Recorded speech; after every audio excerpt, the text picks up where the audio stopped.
Halo semuanya, sebelumnya perkenalkan saya Berti Herlina dengan NIM 22046012.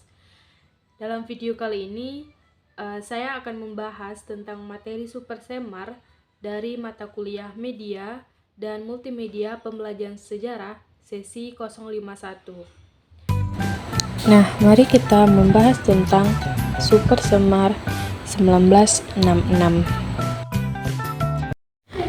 Peristiwa Super Semar atau singkatan dari Surat Perintah 11 Maret 1966 adalah salah satu tonggak sejarah penting dalam perjalanan bangsa Indonesia, yang dimana peristiwa ini menjadi titik balik yang signifikan yang menandai berakhirnya era Orde Lama dan dimulainya era Orde Baru di bawah kepemimpinan Jenderal Soeharto. Selanjutnya, dalam peristiwa tersebut pasti ada tokoh-tokoh yang terlibat. Yang pertama, Presiden Soekarno, yang merupakan tokoh yang menandatangani Super Semar atas permintaan Soeharto. Lalu, yang kedua, Letjen Soeharto, yaitu merupakan penerima mandat Super Semar yang membuat karir kepemimpinannya meleset. Dan setelah mendapatkan mandat tersebut, langkah pertama yang diambil Soeharto adalah membubarkan PKI pada 12 Maret 1966. Ketiga yaitu Brigjen Amir Mahmud, adalah Panglima Kodam Jaya Jakarta yang memiliki pengaruh terhadap wilayah Jakarta. Sebelum penandatanganan Super Semar, Amir Mahmud mendapatkan amanat dari Soekarno untuk dapat rapat kabinet pada 11 Maret 1966. Selanjutnya, Brigjen Andi Muhammad Yusuf Amir, yang merupakan salah satu tokoh sentral sebab menjadi satu dari 3 perwira tinggi TNI Angkatan Darat yang menerima Super Semar dari Soekarno untuk diserahkan ke Soeharto. Terakhir yaitu Maijen Basuki Rahmat, yang merupakan Menteri Veteran dan Demobilisasi dari 1964 hingga 1966 dalam Kabinet Dwi Kora pimpinan Soekarno. Bersama dengan Brigjen M. Yusuf dan Amir Mahmud menjadi saksi kunci penandatanganan Super Semar pada 11 Maret 1966. Selanjutnya, kronologi dalam peristiwa Super Semar menurut urutan waktu. Yang pertama yaitu pada tanggal 11 Maret 1966, yang dimana Presiden Soekarno ini mengeluarkan surat perintah 11 Maret atau Super Semar kepada Letjen Soeharto untuk mengambil tindakan memulihkan keamanan dan stabilitas pemerintah dan menyusul ketidakstabilan politik pasca G30 SPKI. Lalu pada tanggal 12 Maret 1966, tindakan pertama dilakukan oleh Soeharto yaitu membubarkan dan melarang PKI beserta organisasi masanya yang bernaung dan berlindung ataupun seazas dengannya di seluruh Indonesia. Dan pembubaran itu mendapat dukungan dari rakyat karena dengan demikianlah salah satu di antara Tritura telah dilaksanakan.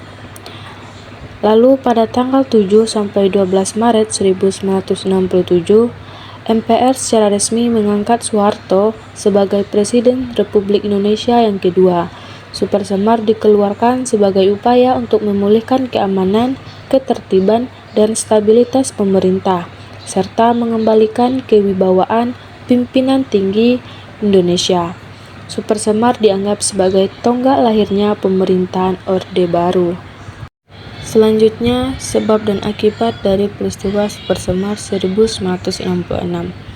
Yang pertama, sebab terjadinya karena Super Semar ini berisi tentang pemberian mandat kepada Letjen Soeharto selaku Panglima Angkatan Darat dan Pangkom Kaptip untuk memulihkan keadaan dan kewibawaan pemerintah. Dan dalam hal menjalankan tugas, penerima mandat diharuskan untuk melaporkan segala sesuatu kepada Presiden. Ketika dikeluarkannya mandat ini dianggap sebagai tonggak lahirnya Orde Baru. Dan apa sih akibat terjadinya peristiwa Super Semar 1966 ini?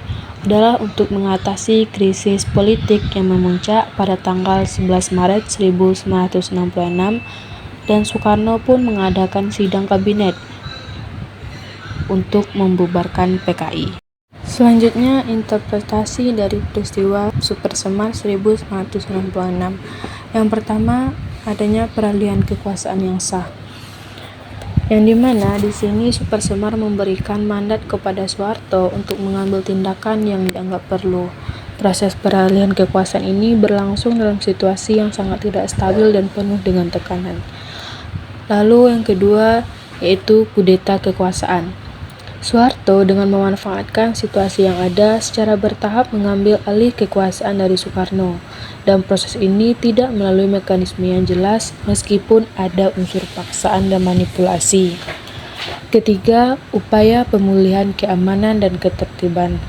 Super Semar dikeluarkan dalam konteks situasi darurat yang mengancam keamanan dan stabilitas negara, dan tujuan utama surat perintah ini adalah untuk memulihkan keadaan. Keempat, awal mula Orde Baru. Super Semar menjadi titik balik sejarah yang menandai berakhirnya Orde Lama dan dimulainya era baru dalam politik Indonesia. Dan peralihan kekuasaan ini tidak serta menciptakan Orde Baru. Proses konsolidasi kekuasaan Soeharto berlangsung dalam beberapa tahun setelah Super Semar. Lalu yang terakhir yaitu pelanggaran HAM. Peristiwa 30 September 1965 dan peristiwa-peristiwa setelahnya yang sebagian besar dilakukan atas nama pemulihan keamanan dan ketertiban melibatkan pelanggaran HAM yang sangat serius. Selanjutnya kita akan membahas tentang 3 dimensi waktu dalam peristiwa tersebut. 3 dimensi waktu dalam peristiwa tersebut meliputi masa lalu, masa sekarang, dan masa yang akan datang. Yang A, masa lalu.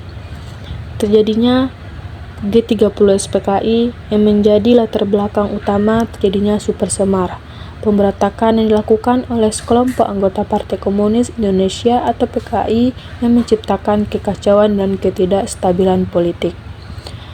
Kedua, kepemimpinan Soekarno sebagai pemimpin Indonesia saat itu menghadapi tekanan yang sangat besar akibat peristiwa G30 SPKI. Popularitasnya menurun dan terjadi perpecahan di tubuh pemerintahan. Ketiga, tuntunan rakyat atau Tritura. Munculnya tuntunan dari mahasiswa dan masyarakat untuk membubarkan PKI, membersihkan kabinet, dan menurunkan harga menjadi salah satu faktor yang mendorong terjadinya Super Semar. B. Masa sekarang. 1. Surat Perintah 11 Maret. Ditekannya surat perintah oleh Presiden Soekarno yang memberikan kewenangan kepada Jenderal Soeharto untuk mengambil tindakan dalam rangka memulihkan keamanan dan ketertiban negara. 2. Peralihan kekuasaan. Super Semar menjadi titik balik dalam sejarah politik Indonesia yang dimana secara bertahap terjadi peralihan kekuasaan dari Presiden Soekarno kepada Jenderal Soeharto. Ketiga, lahirnya Orde Baru. Dengan diterbitkannya Super Semar, secara resmi dimulai era Orde Baru di bawah kepemimpinan Soeharto. C. Masa yang akan datang. Pertama, Orde Baru. Orde Baru yang berlangsung selama 32 tahun membawa dampak yang sangat signifikan bagi Indonesia, baik dalam bidang politik, ekonomi, maupun sosial budaya. Kedua, reformasi. Jatuhnya Orde Baru pada tahun 1998 menandai dimulainya era reformasi di Indonesia. Peristiwa Super Semar menjadi salah satu topik yang sering dikaji ulang dan diperdebatkan dalam konteks reformasi. Ketiga, warisan sejarah, yang dimana peristiwa Super Semar ini terus menjadi bagian dari sejarah Indonesia dan akan terus dipelajari oleh generasi mendatang. Selanjutnya, nilai-nilai moral yang terkandung dalam peristiwa Super Semar. 1. Kepemimpinan dan tanggung jawab. Soeharto juga dipandang sebagai sosok yang bertanggung jawab atas nasib bangsa. Ia mengambil alih kendali pemerintahan dalam situasi yang sangat sulit dan berusaha membawa Indonesia keluar dari krisis. Kedua, kesatuan dan persatuan bangsa. Super Semar bertujuan untuk memulihkan keamanan dan ketertiban negara yang terancam oleh G30 SPKI.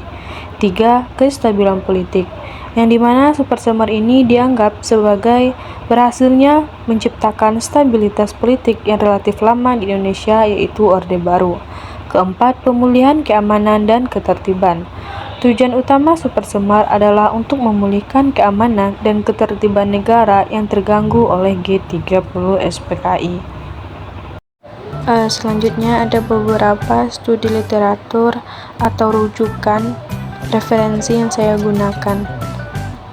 Demikian akhir dari video pembelajaran, semoga bermanfaat. Terima kasih. Wassalamualaikum warahmatullahi wabarakatuh.